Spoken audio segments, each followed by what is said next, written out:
Bandra police को बड़ी कामयाबी हाथ लगी है। क्राइम ब्रांच और साथ ही साथ मुंबई पुलिस लगातार इसकी तफ्तीश कर रही थी। लगातार देखिए गिरफ्तारी को लेकर जिस तरीके से लगातार यहां पर अभियान चलाया गया और 25 टीमों का गठन किया गया, इसके बाद आखिरकार ये बड़ी कामयाबी लगती है पुलिस के हाथ। और ये तस्वीर आपको दिखा रहे हैं, ये वही झाड़ियां है जहां पर आरोपी आलियान छिपा हुआ था और पुलिस को आरोपी तक पहुंचने में काफी यहां पर दिक्कतें हुई, क्योंकि ये कटीली झाड़ियां है और इसमें छिपकर बैठा था आरोपी, लेकिन पुलिस उस तक पहुंचने में कामयाब होती है और आखिरकार गिरफ्तार कर लिया जाता है। रात्री आले ते 8 वाजता ते पूर्ण पहिला असे लेबर कॅम्प गेले, तिथं नाही भेटला, तिथून मग इथे आले ते आम्हाला विचारत होते कोण राहतो का काय। मी बोललो दादा आम्ही इथे शेतीवाडी आमची आहे, आम्ही बघतो, आम्हाला काय माहिती ना कोणी काय केलंय, असेल तर बघून घ्या बोलले, इथे भेटणार तर तुम्हाला भेटलं नशीब। मग ते गेले रात्री शोध काढलं नाही भेटलं त्यांना, मग वापस गेले ते तिथून मग इथं भेटला तो या साईडला। मग तिथून त्यांना पकडून आले ते 3:30च्या दरम्यान त्यांना तो भेटला गुन्हेगार। तो 72 घंटे गिरफ्त में सैफ अली खान का आरोपी और मुख्य साजिशकर्ता आखिरकार पुलिस की गिरफ्त में आ ही गया। आरोपी को पकड़ लिया गया है और पुलिस की टीम आज 9 बजे प्रेस कॉन्फ्रेंस करेगी। तमाम जो जानकारी है वो प्रेस कॉन्फ्रेंस के माध्यम से रिलीज की जाएगी, साझा की जाएगी। थोड़ी ही देर में मुंबई पुलिस प्रेस कॉन्फ्रेंस करेगी और इसके साथ ही उन तमाम सवालों के जवाब मिलेंगे, जानकारी मिलेगी जो लोगों के मन में है, जो सैफ अली खान के फैंस के मन में है, क्योंकि जिस तरीके से अभिनेता के ऊपर वार होता है उसके बाद उनके फैंस उनकी सेहत को लेकर बेहद चिंतित हुए और उसके साथ ही सुरक्षा को लेकर सबसे बड़े सवाल खड़े हो जाते हैं कि जब इतनी हाई लेवल सिक्योरिटी होने के बावजूद कोई अनजान शख्स एक अभिनेता के घर में घुस सकता है, उसके फ्लोर तक जा सकता है, उसके घर में एंटर होकर उसके ऊपर वार कर सकता है, तो आम आदमी का क्या एक आम आदमी सुरक्षित है? क्या वो अपने घर में चैन की नींद सो रहा है? तो ऐसे में सुरक्षा को लेकर भी कई सवाल खड़े हो जाते हैं। पुलिस टीम की तस्वीर देख लीजिए। इसी पुलिस टीम ने पकड़ा है सैफ अली खान के मुख्य आरोपी को, जिसने सैफ पर वार किया। और इस वक्त की अच्छी तस्वीरें हम आपको दिखा रहे हैं जो पूरी टाइमलाइन बयां करती हुई नजर आ रही है, क्योंकि 16 जनवरी को अटैक होता है और उसके बाद ये देखिए अब आखिरकार हमलावर गिरफ्त में। प्रगति हमारे साथ बनी हुई है। प्रगति, प्रेस कॉन्फ्रेंस सुबह 9 बजे का समय तय किया गया था कि सुबह 9 बजे प्रेस कॉन्फ्रेंस होगी और कितनी देर में प्रेस कॉन्फ्रेंस शुरू हो जाएगी?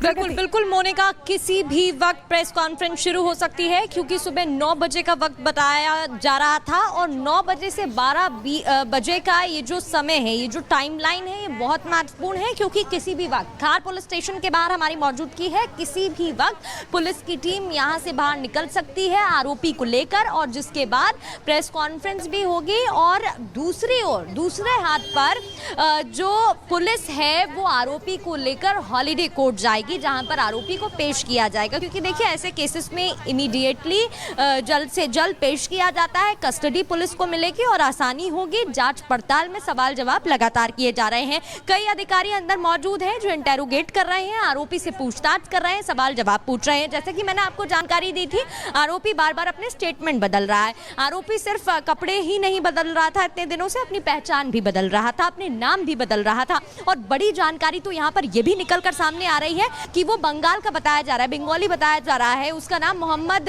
आलियान है, उसका नाम विजय था, उसका नाम विजय दास था, उसका नाम विजय था। ये तमाम नाम निकल कर सामने आ रहे हैं, लेकिन हो सकता है एक उम्मीद ये भी है, एक संभावना ये भी है, सवाल इस पर भी खड़ा होता दिख रहा है कि वो बांग्लादेश से यहाँ पर अवैध रूप से रह रहा था, घुसपैठिया था, इलीगल इमिग्रेंट था। ये अब तमाम सवाल खड़े हो रहे हैं, क्या वाकई में ऐसा था? इन तमाम मुद्दों पर फिलहाल पुलिस छानबीन कर रही है। और अगर ये सच है और अगर ऐसा था तो वो यहाँ पर क्यों आया था, फिर क्यों सैफ अली खान के घर पे घुसता है, वहां पर जाकर अटैक करता है, इतनी बुरी तरीके से हमला करता है कि सैफ अली खान गंभीर रूप से घायल हो जाते हैं।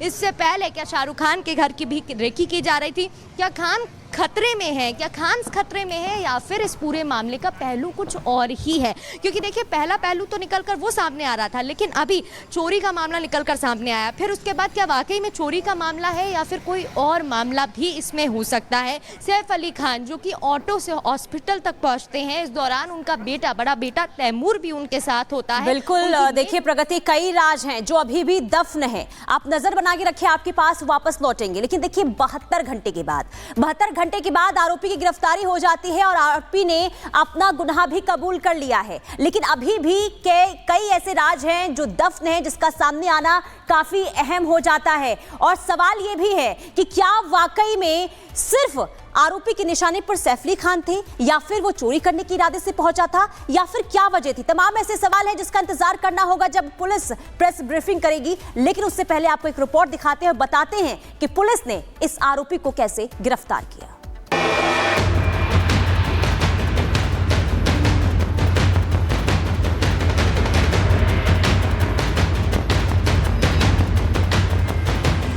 पिछहत्तर घंटे की लुका छुपी के बाद सैफ पर हमला करने वाला आरोपी आखिर पुलिस के हत्थे चढ़ गया। आरोपी पकड़ा गया है, लेकिन अभी पूरे केस के असली रहस्य से पर्दा उठना बाकी है। इसलिए मुंबई पुलिस आज सैफ अली खान का बयान दर्ज करने वाली है। मुंबई पुलिस सैफ अली खान से ये पता लगाने की कोशिश करेगी कि हमलावर के पीछे कोई और शख्स तो नहीं है जिसने उसे उन पर हमला करने के लिए भेजा था। पुलिस सैफ अली खान से ये भी पता लगाएगी कि हमलावर उनसे क्या चाहता था।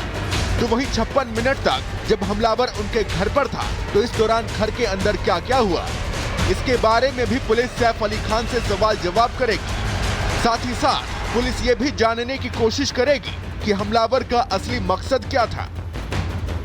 आरोपी को गिरफ्तार कर लिया गया और इसी पुलिस थाने के अंदर वो बैठा हुआ है, जहां पर अब प्रारंभिक पूछताछ में कई बड़े देखिए खुलासे हो रहे हैं। यही नहीं, प्रेस कॉन्फ्रेंस के बाद जो है और कई बड़ी तस्वीरें सामने आ सकती हैं, क्योंकि आरोपी जब सुबह 3:30 बजे से 4 बजे के करीब जब गिरफ्तार किया गया, रिपब्लिक भारत के पास सबसे पहले ये बड़ी खबर सामने आई। वो लेबर कोर्ट इलाके से देखिए गिरफ्तार किया गया और अब सभी को इंतजार है कि आखिर मुंबई पुलिस प्रेस कॉन्फ्रेंस में क्या बड़े खुलासे करती है। सिर्फ सैफ अली खान ही नहीं, मुंबई पुलिस दोबारा से करीना कपूर खान का भी स्टेटमेंट ले सकती है। इससे पहले शनिवार को भी करीना कपूर का बयान दर्ज किया गया था। पुलिस सूत्रों के मुताबिक पूछताछ में करीना कपूर ने बताया था कि जब सैफ अली खान पर हमला हुआ तो वो घर पर ही थी, लेकिन डरकर वो अपनी बहन करिश्मा कपूर के घर चली गई थी। करीना कपूर ने यह भी बताया था कि हमलावर बुरी तरह सैफ पर हमला कर रहा था और सैफ ने ही महिलाओं और बच्चों को हमलावरों से बचाया और इसी वजह से सैफ घायल हुए। तो करीना कपूर की तरफ से यह भी स्टेटमेंट दिया गया कि हमलावर ने घर में रखी किसी चीज को हाथ नहीं लगाया और वो चोरी करने नहीं आया था।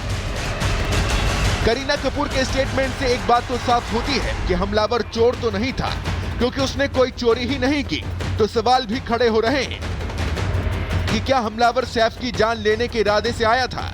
सवाल ये भी उठ रहा है कि ये पूरी गुत्थम गुत्था और चाकूबाजी सैफ के बेटे जहांगीर के कमरे में हुई, तो क्या हमलावर सैफ और करीना के बेटे को नुकसान पहुंचाना चाहता था। तो वही जिस तरह से पहले खबर सामने आई थी कि हमलावर ने सैफ से 1 करोड़ रुपए मांगे और जब नहीं दिए तो चाकू से वार किया, तो सवाल ये भी है कि क्या वो सैफ से करोड़ों रुपए ऐंठने की नियत से घुसा था।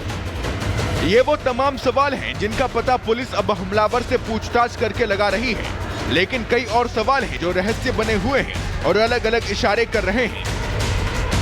जैसे जब हमलावर ने सैफ पर हमला किया तो करीना कपूर खान ने उन्हें बचाने की कोशिश क्यों नहीं की। सवाल ये भी उठ रहा है कि करीना कपूर डर के मारे अपनी बहन करिश्मा के घर गईं, तो उन्होंने पुलिस को तुरंत फोन क्यों नहीं किया। सवाल ये भी उठ रहा है कि सैफ घायल अवस्था में ऑटो से अपने बेटे को लेकर अस्पताल गए, तो उस समय उनकी गाड़ियां कहां थी, क्योंकि सैफ और करीना के पास तो कई लग्जरी गाड़ियां हैं। सवाल ये भी है कि जिस सदगुरु अपार्टमेंट में सैफ अली खान रहते हैं वहां हाई प्रोफाइल सिक्योरिटी रहती है, तो उस समय सोसाइटी के लोग और सिक्योरिटी गार्ड कहां थे और किसी ने सैफ अली खान को बचाने और अस्पताल पहुंचाने में मदद क्यों नहीं की। शक की सुई कुछ अलग ही इशारा कर रही है और इसी राज से पर्दा उठाने में पुलिस जुटी है।